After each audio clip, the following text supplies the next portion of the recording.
Assalamualaikum warahmatullahi wabarakatuh. Perkenalkan, saya Nazilvia, NIM 2314401119. Di sini saya akan membuat video praktik promosi kesehatan tentang diabetes mellitus.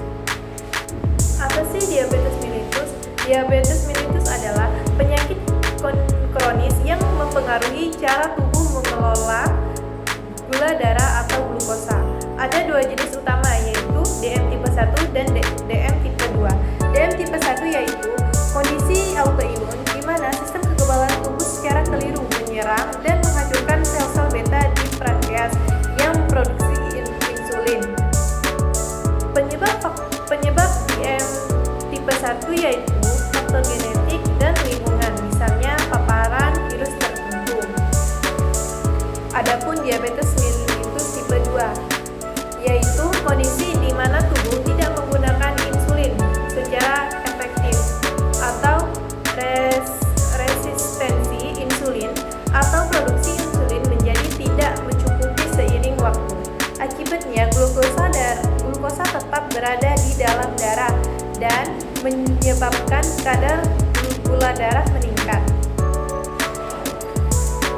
Diabetes tipe 2 lebih umum terjadi pada orang dewasa, terutama mereka yang memiliki gaya hidup kurang aktif dan pola makan yang tidak sehat, tetapi juga bisa terjadi pada anak-anak atau remaja. Faktor penyakit DM tipe 2 yaitu faktor risiko meliputi obesitas, gaya hidup tidak aktif, pola makan yang buruk, serta faktor genetik. Apa sih perbedaan pada diabetes tipe 1? Tipe 1 tubuh tidak memproduksi insulin, sementara pada diabetes tipe 2 tubuh masih memproduksi insulin tetapi tidak efektif dalam menggunakannya. Diabetes mellitus merupakan penyakit kronis yang semakin meningkat prevalensinya di seluruh dunia, termasuk Indonesia. Penyakit ini dapat menyebabkan berbagai komplikasi serius jika tidak dikelola dengan baik. Oleh karena itu, upaya pencegahan DM sejak dini terutama dalam lingkup keluarga sangatlah penting. Untuk melakukan analisis situasi yang komparatif terkait pencegahan DM dalam keluarga, jika perlu mempertimbangkan beberapa faktor, yaitu pertama, faktor risiko individu, genetik, usia, berat badan, pola makan, aktivitas fisik, dan kondisi medis lain. Yang kedua, faktor risiko keluarga, lingkungan, makanan, aktivitas fisik keluarga, dukungan sosial, atau pengetahuan tentang diabetes mellitus. Faktor lingkungan, ketersediaan makanan sehat dan fasilitas olahraga. Adapun manifestasi klinis DM yaitu 1.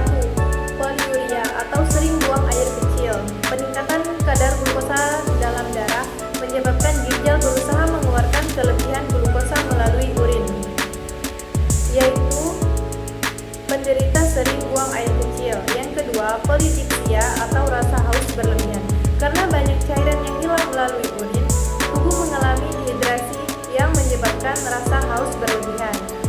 Adapun yang ketiga, polifagia, rasa lapar berlebihan. Pada diabetes, glukosa tidak bisa masuk ke dalam sel tubuh untuk diubah menjadi energi. Ini juga menyebabkan tubuh merasa kekurangan energi dan menimbulkan rasa lapar yang terus-menerus.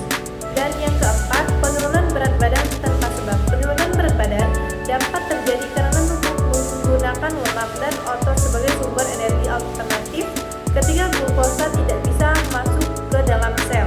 Yang kelima, kelelahan atau lemas. Tubuh yang kekurangan energi akibat kurangnya glukosa yang masuk ke dalam sel menyebabkan penderita merasa lelah atau lemas.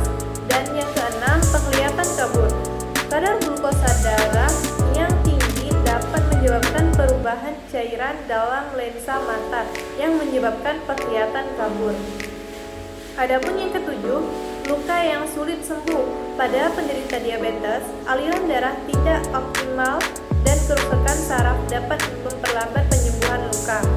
Adapun infeksi berulang, penderita diabetes lebih rentan terhadap infeksi, terutama infeksi saluran kemih karena kadar gula darah yang tinggi dapat mendukung